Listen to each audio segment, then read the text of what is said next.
Hello everyone, नमस्कार। एक बार फिर से आप सभी का बहुत बहुत स्वागत है लोधरी क्लासेस के बीए प्लेटफॉर्म पर। बीए सेकेंड ईयर में आधुनिक भारत के इतिहास वाली सीरीज को कंटिन्यू करते हुए आज के सेशन में चर्चा करेंगे दोस्तों हम बक्सर के युद्ध की। जी हाँ दोस्तों, प्लासी के युद्ध के बाद में एक महत्वपूर्ण घटना जो भारतीय इतिहास में घटित होती है, जिसने अंग्रेजों का वर्चस्व भारत में स्थापित कर दिया था, उसमें एक प्रथम और एक महत्वपूर्ण भूमिका निभाता है बक्सर का युद्ध।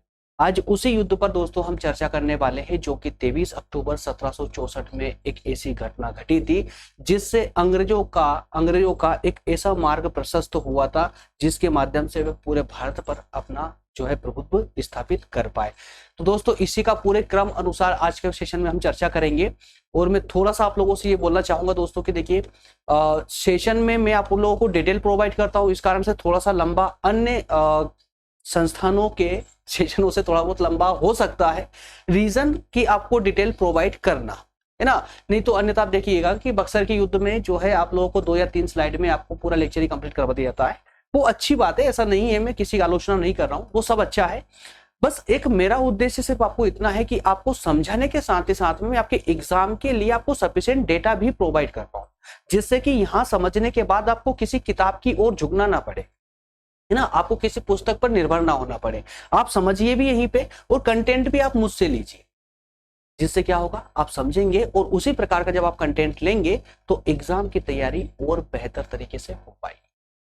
और इसी प्रकार के सभी सेशन दोस्तों हम बीए फर्स्ट, सेकंड और थर्ड ईयर वाले स्टूडेंट्स के लिए सभी के लिए प्रोवाइड कर रहे हैं। ये सारे सब्जेक्ट है जो कंप्लीट हो चुके हैं इसी चैनल पर, इसी प्लेटफॉर्म पर। प्लेलिस्ट में जाएंगे आपको सब मिल जाएगा। चलिए सेशन की शुरुआत करते हैं दोस्तों। सेशन की शुरुआत करेंगे, आप लोगों को थोड़ा सा मैं बता दूं कि फर्स्ट यूनिट कंटिन्यू चल रही है हमारी। फर्स्ट यूनिट का ये आज 5वें टॉपिक का लास्ट सेशन होने जा रहा है बक्सर के युद्ध पर, ठीक है ना। और जैसा कि आपको पता है बक्सर के युद्ध के बाद हम इलाहाबाद की संधि पर डिस्कस करेंगे। इलाहाबाद की संधि पर डिस्कस करने वाले हैं। इलाहाबाद की संधि के बाद हम बंगाल में द्वैत शासन पर आएंगे। इस प्रकार से इसके बाद में 2 सेशन और आने वाले हैं। मैं प्रयास करूंगा दोस्तों कि ये 2 सेशन और मैं आप लोगों को आज ही प्रोवाइड कर दूंगा। आज क्लासेस कंटिन्यू चलने वाली है ना, क्योंकि 24 को एग्जाम है। आप लोग कुछ स्टूडेंट्स के 24 को एग्जाम है। अच्छा, जिनके 24 को एग्जाम नहीं है ना, वो मुझे कमेंट करके बताइए कि इस इतिहास और इकोनॉमी वाले, अगर कोई स्टूडेंट है जिनके सिलेबस में इतिहास भी पढ़ना है और इकोनॉमी भी पढ़ना है और 24 को आपके एग्जाम नहीं है, वो मुझे कमेंट करके बताइएगा, ताकि सेशन को हम आगे भी कंटिन्यू रख करके अभी कंप्लीट कर ले, है ना। और यदि अगर आपके 24 को तक एग्जाम है तो 24 तक हम इसको हाई स्पीड से लेंगे। उसके बाद में 1 हफ्ते का इसके अंदर गैप देंगे, क्योंकि फर्स्ट ईयर वाले बच्चे अभी थोड़ा सा वेट कर रहे हैं क्लासेस के लिए, तो उनको भी कंटिन्यू लेकर आना है, ठीक है ना। तो जरूर मुझे कमेंट करके बताइएगा कि आपके एग्जाम कब है सेकेंड ईयर वाले बच्चों का। चलिए, तो आज के सेशन में हम क्या देखने वाले हैं। आज के सेशन में हम बात करेंगे विशेष रूप से इस एक पूरे जो घटना घटी है ना, इस घटना को हमने एक मिक्स पॉइंट के माध्यम से 5 बिंदुओं के माध्यम से हम इसको कंप्लीट करने वाले हैं।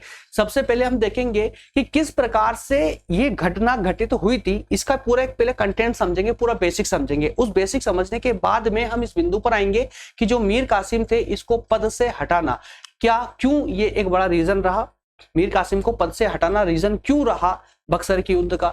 दूसरा रीजन, मीर कासिम के द्वारा अंग्रेज बंदियों की हत्या कर देना। सुजाउद्दौला का स्वार्थ, मीर कासिम, सुजाउद्दौला और शाह आलम द्वितीय, तो तीनों के बीच में तीनों का जो गठबंधन होता है। इसके अलावा बक्सर के युद्ध की घटना, ये सारी चर्चा आज के हम सेशन में करने वाले हैं। लेकिन इससे भी स्पेशल एक बात और भी है एक्स्ट्रा, जो प्रतियोगी परीक्षा वाले स्टूडेंट्स के लिए है। आइए उनको भी हम जो है समझ लेते हैं। अब ये मान लेते हैं कि कुछ स्टूडेंट ऐसे भी हैं जिन्होंने इससे पहले वाला सेशन अर्थात कि प्लासी के युद्ध वाला सेशन अटेंड नहीं किया भी होगा, तो इस सेशन के कंप्लीट होने के तुरंत बाद में जाइएगा। इससे पहले वाला सेशन लेक्चर नंबर 6 आप जरूर देखिए, जिससे आपको पूरा एक प्लासी का युद्ध वाली पूरी घटना समझ आ जाएगी। क्योंकि प्लासी के युद्ध की घटना से ही बक्सर के युद्ध की घटना जुड़ी हुई है ना, तो दोनों युद्धों को आपको साथ पढ़ना है। अच्छा, लेकिन तो आज बक्सर के युद्ध को समझने से पहले एक बेसिक सा एक रिविजन लगा लेते हैं। जो कल हमने पढ़ा था उसका एक छोटा सा रिवीजन लगाएंगे प्लासी के युद्ध का, है ना। एक सिर्फ 2 मिनट लूंगा, ज्यादा नहीं लूंगा। तो 2 मिनट में हम पहले अपनी भूमिका तैयार कर लें, जिससे कि बक्सर का युद्ध की जो घटना है वो अच्छे से समझ आ जाए। चलिए देखिए, प्लासी का युद्ध हम वैसे कल डिस्कस कर चुके थे। प्लासी का युद्ध किस किस के बीच में होता है, प्लासी का युद्ध कहां होता है दोस्तों। तो देखिए, रॉबर्ट क्लाइव का एक षड्यंत्र था, प्लासी का युद्ध आपने अच्छे से समझा था, है ना। एकदम बेसिक नहीं बताऊंगा कि जैसे कल मैंने बात की थी उसमें लगभग आधा घंटा की क्लासेस चली थी प्लासी के युद्ध में, तो हम आधा घंटा यहाँ नहीं लेने वाले हैं, 30 मिनट नहीं लेने वाले, बल्कि 2 मिनट में फटाफट समझेंगे, उसी का रिविजन करते हुए चलेंगे। प्लासी का जो युद्ध हुआ था वो प्लासी का युद्ध ना होकर के एक सिर्फ षड्यंत्र था। किसका? एक रॉबर्ट क्लाइव का षड्यंत्र था। रॉबर्ट क्लाइव ने षड्यंत्र किन किन लोगों को लेकर के रचा था दोस्तों? तो सिराजुद्दौला जो कि बंगाल के नवाब थे, सिराजुद्दौला के परिवार के लोग, अर्थात कि सिराजुद्दौला की मौसी घसीटी बेगम, शौकतगंज सिराजुद्दौला का भाई अर्थात की मौसी का लड़का शौकतगंज, सिराजुद्दौला का सेनापति मीर जाफर, और वहां के ये 3 सेठ थे, विशेष सेठ थे, एक धनवान लोग थे, जगत सेठ, अमीर चंद और राय दुर्लभ, है ना, ये काफी बड़े सेठ। तो इन लोगों को रॉबर्ट क्लाइव ने अपनी ओर मिला करके एक षड्यंत्र रचा था। किसके खिलाफ? सिराजुद्दौला के खिलाफ। क्लियर है? इस षड्यंत्र रचने के बाद में फिर इन्होंने एक युद्ध की भूमिका तैयार की, और ये जो युद्ध था प्लासी के नाम से जिस युद्ध की बात की जाती है दोस्तों, ये युद्ध बंगाल में भागीरथी नदी के तट पर लड़ा गया था। वहां पर स्थित है प्लासी नामक स्थान, वहां पर लड़ा गया था। कई सारे इसके कारण रहे थे, कल पूरे विस्तार से हमने इसके कारण डिस्कस किए थे, जिसमें काल कोठरी की घटना अर्थात कि ब्लैक होल की घटना सबसे ज्यादा प्रसिद्ध थी, है ना। इसके अलावा और कई सारे कारण रहे थे। तो वो कारण, उस कारण के बाद में जो है दोस्तों ये जो युद्ध होता है, ये 23 जून 1757 को प्लासी का युद्ध होता है। इस युद्ध की समाप्ति जो होती है ना, वो अलीनगर की संधि के माध्यम से होती है, अलीनगर की संधि के माध्यम से होती है। और इसका जो घटना है, परिणाम रहा था, वो तो आपने समझ लिया था, कल ही अच्छे समझ लिया था कि क्या होता है कि जैसे ही रॉबर्ट क्लाइव की सेना 3000 सेना, रॉबर्ट क्लाइव की 3000 सेना, उस सिराजुद्दौला की 50,000 सेना प्लासी के युद्ध मैदान क्षेत्र में जैसे ही उतरती है, वैसे ही मीर जाफर के नेतृत्व में मान लीजिए सिराजुद्दौला की जो सेना थी ना, वो अंग्रेजों से मिल जाती है। तो ये षड्यंत्र था, पहले से रचा हुआ षड्यंत्र था। तो अब सिराजुद्दौला की ओर से लड़ने वाला कोई था ही नहीं। कुछ समय बस थोड़ी बहुत घमासान युद्ध चला, उसके बाद में आखिरकार जो है सिराजुद्दौला को युद्ध छोड़कर भागना पड़ा। और जैसे ही युद्ध छोड़कर वो भागे, महल में पहुंचे, महल में गए तो मीर जाफर का एक पुत्र था अमीर नाम का, है ना, अमीर नाम का ऐसा कुछ नाम था, एक्चुअल में नाम थोड़ा स्लिप हो रहा माइंड से। तो उसने जो है सिराजुद्दौला की हत्या कर देता है वो वहां पर। तो इस प्रकार से युद्ध एक्चुअल में था ही नहीं, वो युद्ध था ही नहीं, बस सिर्फ एक षड्यंत्र था। ठीक है ना। एक बेसिक रिवीजन के माध्यम से देखिए, अब रॉबर्ट क्लाइव एक सेकेंड, रॉबर्ट क्लाइव की इस युद्ध में जीत होती है ब्रिटिश, और इसी जीत के माध्यम से ही रॉबर्ट क्लाइव के नेतृत्व में बंगाल की जीत हो जाती है। मान लीजिए प्लासी का युद्ध जीत लेता है ये एक षड्यंत्र के माध्यम से। वो ब्रिटिश साम्राज्य का संस्थापक किसको कहा गया था? रॉबर्ट क्लाइव को ही कहा गया था। क्यों? क्योंकि इसी ने जो है बंगाल पर पहली बार राजनीतिक पैर जमाया था। ठीक है ना। तो इसी के साथ में इसका एक सेनानायक था विलियम पिट, इसको स्वर्ग से उत्पन्न सेनानायक कहा गया था। क्लियर है? ये अंग्रेजों की सैन्य नहीं बल्कि षड्यंत्र और कूटनीतिक विजय थी। ये कोई युद्ध नहीं था, सिर्फ एक षड्यंत्र और कूटनीतिक विजय मात्र थी। मीर जाफर, अब यहां ध्यान दीजिएगा, मीर जाफर को सिराजुद्दौला के बाद में मीर जाफर को क्या बनाया?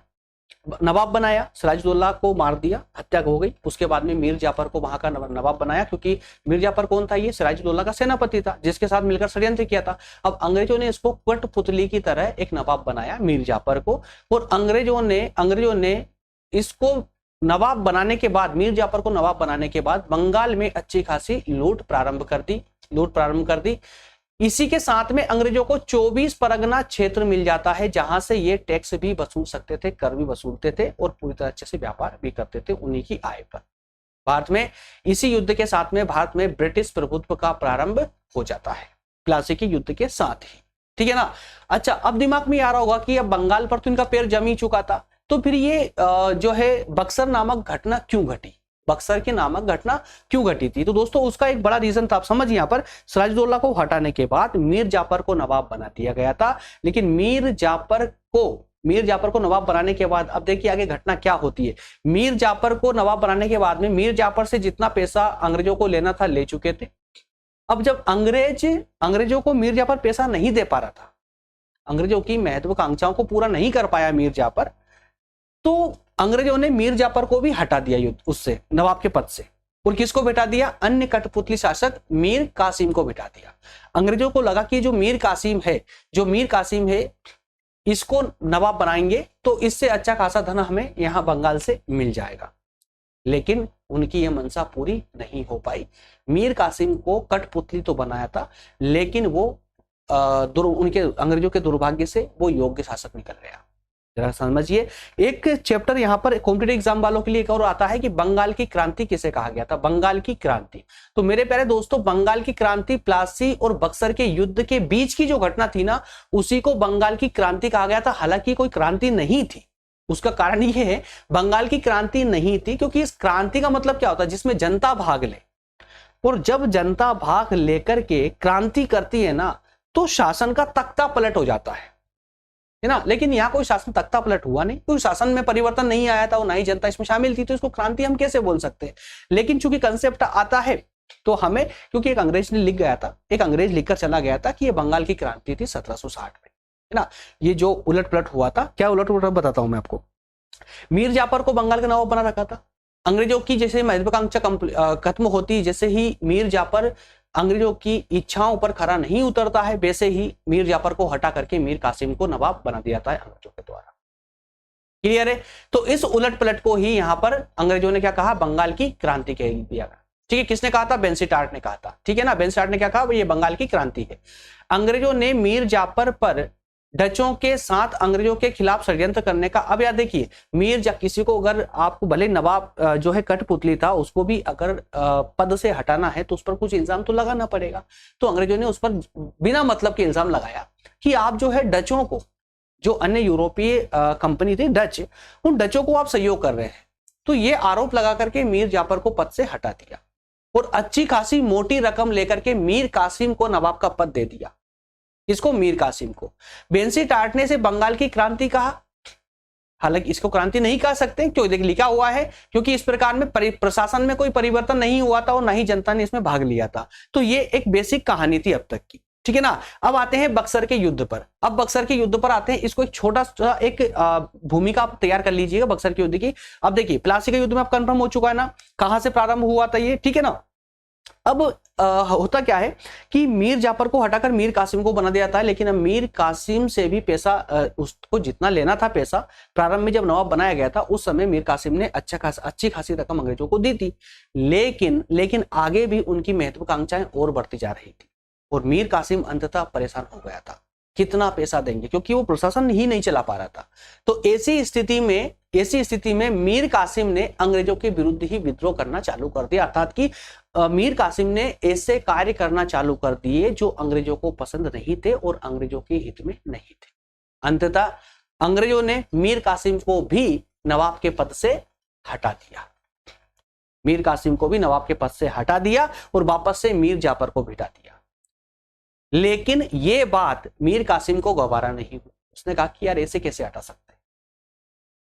मीर कासिम पहुंचे कहां पर, अवध के नवाब शुजाउद्दौला के पास। कहां, अवध के नवाब शुजाउद्दौला के पास। उस शुजाउद्दौला के पास पहले से ही मुगल सम्राट शाह आलम द्वितीय पहले से बैठे हुए थे।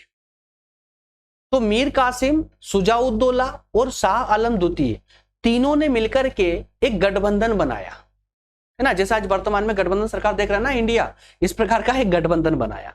किससे लड़ने के लिए, अंग्रेज से लड़ने के लिए, अंग्रेजी कंपनी से लड़ने के लिए। लेकिन याद रखना, बक्सर के युद्ध के समय अंग्रेजी को जो गवर्नर था उसका नाम था हेक्टर मुनरो, है ना। तो हेक्टर मुनरो के खिलाफ लड़ने के लिए शाह आलम द्वितीय, शुजाउद्दौला और मीर कासिम तीनों ने मिलकर के गठबंधन बनाया और तीनों की सेना अब अंग्रेजों से लड़ने चल पड़ी। आगे की कहानी आगे समझेंगे। इतना समझ आया ना।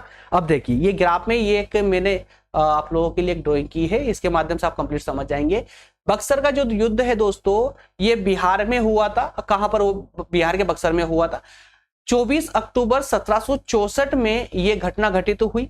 एक तरफ अंग्रेज, ईस्ट इंडिया कंपनी अंग्रेज, जिसमें का नेतृत्व कौन कर रहे थे, हेक्टर मुनरो, और एक तरफ संयुक्त सेना थी, यूनाइटेड फोर्सेस थी। किस किस की, अवध के नवाब शुजाउद्दौला की, बंगाल के नवाब मीर कासिम की और मुगल सम्राट शाह आलम द्वितीय की। क्लियर है। तो एक तरफ तीनों सेनाएं थी और एक तरफ हेक्टर मुनरो अंग्रेज सेना आकर के भिड़ जाते हैं बक्सर के मैदान में, तीनों एक तरफ और अंग्रेज एक तरफ से। ठीक है। तो ईस्ट इंडिया कंपनी का देखिए कारण क्या था, ईस्ट इंडिया कंपनी का लालच था, बार बार नवाब बदलना अपने लालच के लिए, और बंगाल के नवाब पर दबाव बनाना, कारण में हम आगे और भी पढ़ने वाले हैं। इसी के साथ में दोस्तों, इसी के साथ में जो है इस युद्ध का प्रारंभ हो जाता है, ठीक है ना। अब ये एक भूमिगत बेसिक सा कंसेप्ट था। अब इसको थोड़ा सा हम डिटेल में जाएंगे कि अब आपके दिमाग में उठ रहा है सर आपने तो अन्य लोगों की तरह फटाफट समझा कि आप बाहर निकल गए ग्राफ के माध्यम से छोटे छोटे पॉइंट लेकर के सोर्ड में। तो मेरे दोस्तों, मैं सोर्ड में निकलने वाला नहीं हूँ, सिर्फ एक भूमिका मैंने अब तक आपकी तैयार की है और भूमिका तैयार करने के लिए ही मैंने इतनी मेहनत की थी। अभी तक का जो ग्राफ वगैरह बनाया था आप लोगों के लिए, मेन मुद्दे पर अब आएंगे हम। अब कुछ कंसेप्टों को हम समझेंगे, पढ़ेंगे, जिससे आपको आपके एग्जाम के लिए डेटा भी मिलेगा, है ना, और आपकी समझ में और ज्यादा विस्तार भी होगा। आइए सबसे पहले बात करते हैं, पहला कारण मीर कासिम को नवाब के पद से हटाना। अब देखिए, अगर मैं इससे पहले इसकी भूमिका तैयार नहीं करता तो अब आपको यहाँ पर आकर आपको कंफ्यूजन हो जाती कि यार प्लासी के युद्ध में तो मीर सिराजुद्दौला को हटा करके मीर जाफर को नवाब बनाया था, तो मीर जाफर के बाद डायरेक्ट ही मीर कासिम कहां से आ गया, एक कंफ्यूजन बन जाती। अब आपको लेकिन कहानी समझ आ गई है कि प्लासी के युद्ध के बाद में जो है मीर जाफर नवाब था, मीर जाफर को अब हटा दिया जाता है और मीर कासिम को बिठा दिया जाता है। मीर जाफर को क्या बोलकर हटाया है कि आप डचों का साथ दे रहे हैं, इस कारण से आपको नवाब के पद से हटाया जाता है, जबकि मीर कासिम से अंग्रेज पहले से ही पैसा ले चुके थे नवाब बनाने के लिए, तो मीर कासिम को नवाब बना दिया जाता है। लेकिन जब मीर कासिम कुछ ऐसे काम करता है, अंग्रेजों के खिलाफ काम करता है या अंग्रेजों के व्यापार पर प्रतिबंध लगाना चालू कर देता है, अंग्रेजों को जो है पैसा देना बंद कर देता है, अंग्रेजों के को जो कार्य पसंद नहीं थे या अंग्रेजों के जो हित में कार्य नहीं थे उनको करना चालू करता है, तो अब अंग्रेजों की नजरों में मीर कासिम भी खटकने लगता है और अंततः मीर कासिम को भी नवाब के पद से वापस हटा करके और फिर से मीर जाफर से फिर कुछ पैसा लेकर के फिर से उसको गद्दी पर बिठा देते हैं। लेकिन ये अदला बदली अब मीर कासिम को हाजम नहीं हुई थी। क्यों? क्योंकि मीर कासिम जो है ये मीर जाफर की तरह भगोड़ा नहीं था, मीर जाफर की तरह दुष्ट प्राणी नहीं था, ऐसा मान सकते हैं। मीर कासिम एक योग्य शासक था, एक योग्य नवाब था, वीर था, योग्य था। आखिर में उसने निर्णय ले ही लिया कि इस प्रकार का अपमान मैं बर्दाश्त नहीं करूंगा, अंततः चाहे मुझे युद्ध भूमि में मरना पड़े मैं युद्ध करूंगा। और इस युद्ध करने की भावना से ही जो है दोस्तों उसने आगे कदम बढ़ाए थे, स्टेप बाय स्टेप उन्हीं को समझने वाले हैं। चलिए सबसे पहले बात करेंगे मीर कासिम को नवाब के पद से हटाना। तो 1760 में मीर कासिम जो है अंग्रेजों की सहायता से बंगाल का नवाब बना था। उसने अंग्रेजों को विशाल धनराशि दी थी, तब जाकर के मीर जाफर को हटाकर मीर कासिम बन पाया था नवाब। क्लियर है? लेकिन एक योग्य शासक होने के कारण अंग्रेजों के इशारों पर यह नहीं चला। एक योग्य शासक था मीर कासिम, इसलिए अंग्रेजों के इशारे पर नहीं चल पाया, मतलब कठपुतली शासक की तरह नाच नहीं पाया, है ना। कठपुतली आपने देखी होगी ना, उंगलियों के इशारे पर कठपुतली नाचती है, तो उस कठपुतलियों की तरह मीर कासिम नहीं नाच पाया। जब मीर कासिम ने कंपनी के कर्मचारियों के द्वारा जो अनुचित व्यापार किया जा रहा था उसका विरोध किया, कंपनी के कई सदस्यों ने उसका मीर कासिम का विरोध करना चालू कर दिया, जिससे अब अंग्रेज जो है नवाब के विरोधी बन चुके थे और अंग्रेज अब नवाब को अर्थात मीर कासिम को पद से हटाना चाहते थे। इसमें मीर कासिम, इससे क्या हुआ, मीर कासिम का क्रोध बढ़ने लगा। चूंकि यार नवाब है, नवाब कोई हल्का मुल्का व्यक्ति तो है नहीं था, है ना, तो उसका मीर कासिम का गुस्सा बढ़ना भी जायज था, ठीक है ना। और इसी कारण से अब मीर कासिम जो है अंग्रेजों का विरोधी बन चुका था। पहला रीजन ये युद्ध प्रारंभ होने का। दूसरे रीजन की बात करें तो अगला रीजन हम इसे बोल सके मीर कासिम के द्वारा अंग्रेज बंदियों की हत्या। मीर कासिम जब ऐसे कार्य कर रहा था जो अंग्रेजों को पसंद नहीं आ रहे थे और जब अंग्रेज भी मीर कासिम को हटाने का सिर्फ एक रास्ता ढूंढ रहे थे, उसी समय में मीर कासिम ने कुछ अंग्रेज बंदियों की हत्या भी कर दी।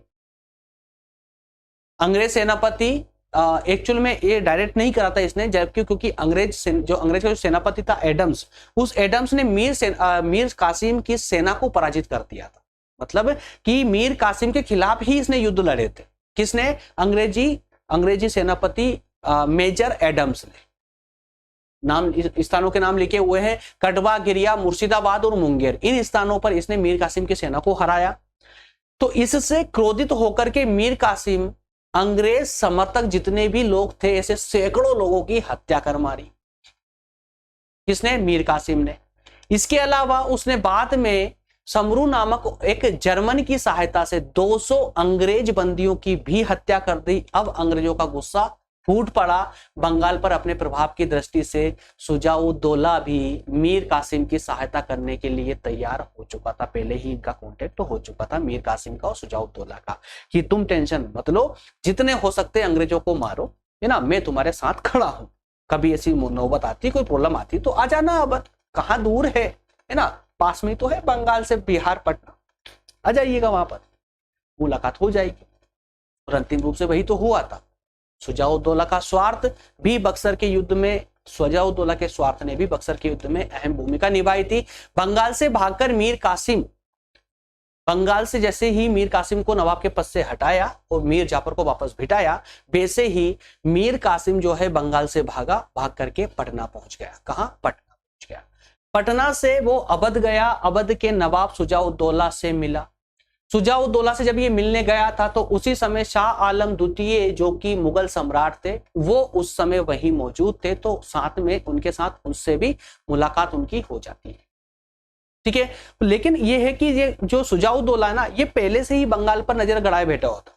जैसे अंग्रेज बैठे हुए थे, उनको मौका चाहिए था बंगाल में एंट्री करने का, प्रवेश करने का, तो वो मौका दिया था प्लासी के युद्ध ने। इसी तरह से शुजाउद्दौला भी पहले से ही बंगाल पर नजर बनाए बैठा हुआ था। अब चूंकि शुजाउद्दौला का स्वार्थी था, तो इसलिए वो चाहता था कि कैसे भी करके जो बंगाल का नवाब है वो मुझसे सहायता मांगने आ जाए, और अंतिम रूप से वही, और फट से शुजाउद्दौला तैयार हो गया मीर कासिम की सहायता करने के लिए।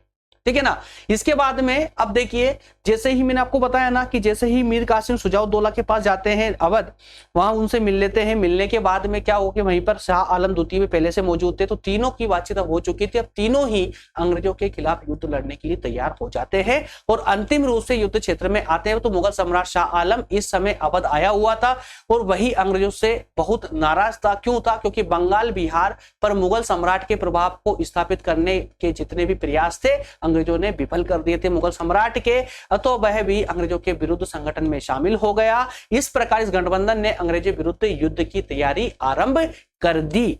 क्लियर है। नेक्स्ट जो इसी का पॉइंट है दोस्तों, वो है बक्सर के युद्ध की प्रमुख घटनाएं। तो इस प्रकार से अंतिम रूप से क्या होता है, ये आ जाते हैं बक्सर के मैदान में शामिल हो जाते हैं। एक तरफ से तीनों की सेना, एक तरफ अंग्रेजों की, हेक्टर मुनरो की सेना आकर के भिड़ जाते हैं और अंतिम रूप से अंग्रेज ही विजय रहते हैं। तो 23 अक्टूबर 1764 को गंगा नदी के किनारे पर बक्सर नामक स्थान पर अंग्रेज मीर कासिम, शुजाउद्दौला और शाह आलम, इनकी सेना आकर के भीषण संग्राम में शामिल आखिरकार हो जाती है। दोनों ओर से काफी सेनाएं मारी जाती है। इस युद्ध में अंग्रेज विजय हो जाते हैं। मुगल सम्राट शाह आलम ने अंग्रेजों से समझौता कर लिया। देखिए, जब युद्ध हार गए तो शाह आलम क्योंकि मुगल सम्राट थे, तो इन्होंने अंग्रेजों से समझौता कर लिया। मैं आगे बताने वाला हूं कौन कौन संधि की थी।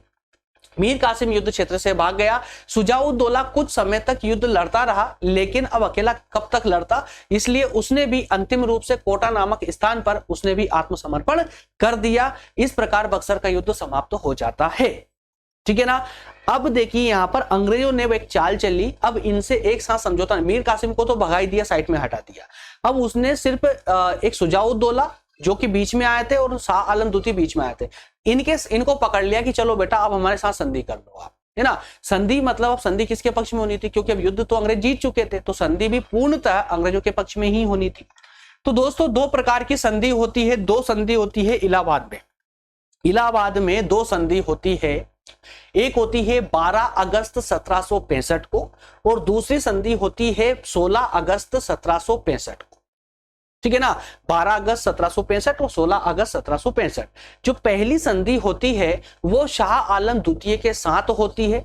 कौन करता है इस समय? देखिए, संधि के समय में यहां पर गवर्नर कौन है? क्लाइव है। याद रखिएगा, संधि के समय में जब इलाहाबाद की संधि होती है तो क्लाइव का दूसरा कार्यकाल चालू हो जाता है। तो उस समय में रॉबर्ट क्लाइव इसके साथ संधि करते हैं। इलाहाबाद की दोनों संधियां रॉबर्ट क्लाइव के नेतृत्व में होती है।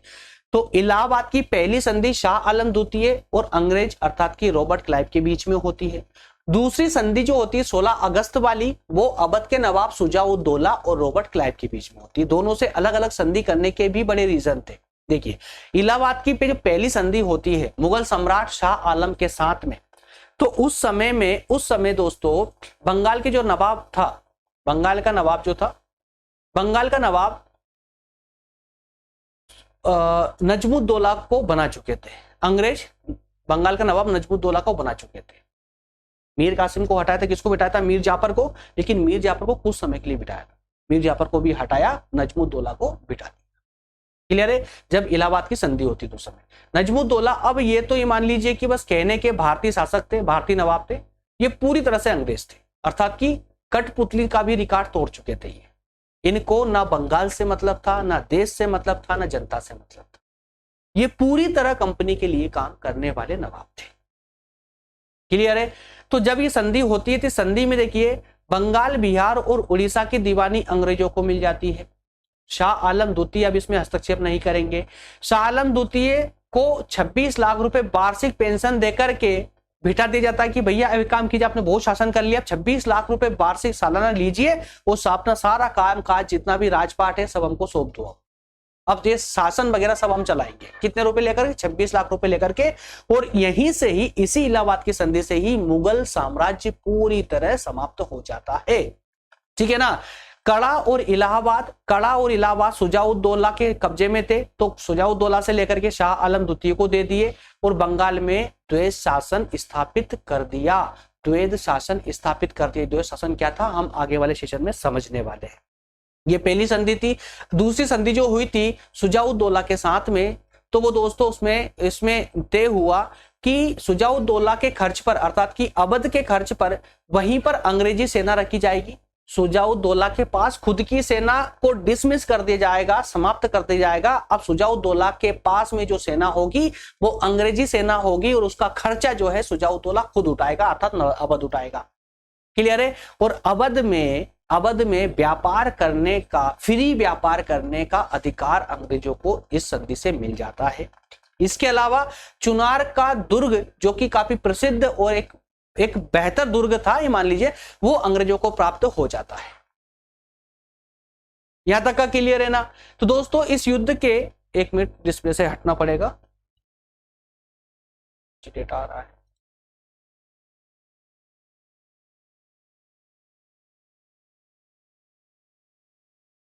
ओके, देखिए बक्सर के युद्ध के समय बंगाल का नवाब कौन था? ध्यान दीजिएगा कॉम्पिटेटिव एग्जाम वाले, बक्सर का जब युद्ध हो रहा था उस समय बंगाल का नवाब कौन था दोस्तों? मीर जाफर, क्योंकि मीर कासिम को हटा करके मीर जाफर को बनाया था। क्लियर है ना? तो 17 जनवरी 1765 में कौन था? मीर जाफर। क्लियर है? लेकिन जैसे ही बक्सर का युद्ध समाप्त होता है तो इलाहाबाद की संधि के समय में कौन था? तो इलाहाबाद की संधि के समय में बंगाल का नवाब नजमुद्दौला था। कौन था? नजमुद्दौला। क्लियर हुआ ना? तो इस प्रकार से हमारा ये सेशन जो है आज का, ये इस प्रकार से कंप्लीट होता है। बताइएगा मुझे यहां पर तक कोई डाउट है आपको? यहां तक आपको कोई डाउट नहीं होना चाहिए, ठीक है ना? क्योंकि यार हिस्ट्री में कुछ भी नहीं, सिर्फ अगर एज ए स्टोरी लेकर चलोगे ना तो कभी कहीं से कहीं तक कोई प्रॉब्लम नहीं आने वाली। चलिए अगला जो सेशन होगा हमारा वो होगा इलाहाबाद की संधि पर। इलाहाबाद की संधि, अभी हमने दोनों संधियों को देख लिया ना, एक थोड़ा सा डिटेल में इसको और देखेंगे। कारण उसका रीजन क्या है दोस्तों कि इस इलाहाबाद की संधि पर थोड़ा सा विस्तार से क्वेश्चन पूछ लिया जाता है, एग्जाम में डिटेल में क्वेश्चन आ जाता है, इसलिए इलाहाबाद की दोनों संधियों पर हम जो है थोड़ा सा विस्तार से चर्चा करेंगे अगले सेशन में। ज्यादा बड़ा भी नहीं होगा लेकिन अच्छा खासा हो जाएगा, आपको अच्छा खासा कंटेंट अगले सेशन में प्राप्त हो जाएगा इलाहाबाद की संधि को लेकर के। चलिए मिलेंगे अगले सेशन में, तब तक आप सभी का बहुत बहुत धन्यवाद। Thank you.